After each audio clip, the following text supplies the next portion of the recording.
गत वर्ष कार्तिक 17 गतेको भूकम्पले रुकुम पश्चिमका 32,996 र जाजरकोटका 34,501 घर परिवार प्रभावित भए। दुई जिल्लामा गरी 157 जनाको मृत्यु भयो भने सयौं सर्वसाधारण घाइते भए।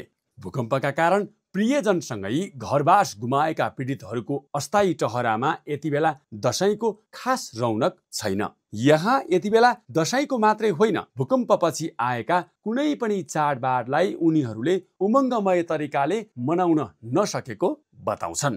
दशैं आया छ, फिल्मद्वार आया छ, अनि अब आया जस्तो छैन। अब बस्ने बास यही नै हो। भूकम्पका चाहिँ 1 वर्ष भइसक्यो, अझै पनि हामी टहरामा बस्छौँ।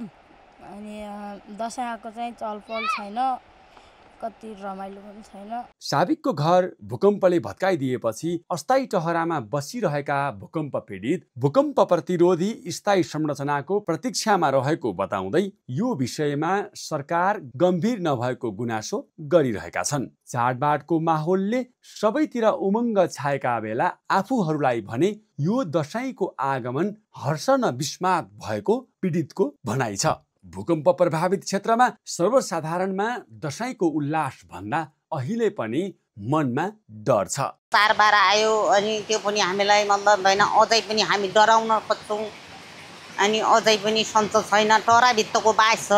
आफन्त र घरबास विहीन भएका रुकुम पश्चिम र जाजरकोटका भूकम्प पीडितहरू शोकलाई भुल्दै दशैं मनाउने प्रयास त गरिरहेका छन्, तर उनीहरूमा खास उत्साह र उमङ्ग नहुँदा यो दशैं औपचारिकतामा मात्रै सीमित भएको छ। कान्तिपुर समाचारका लागि महेश केसी, रुकुम पश्चिम।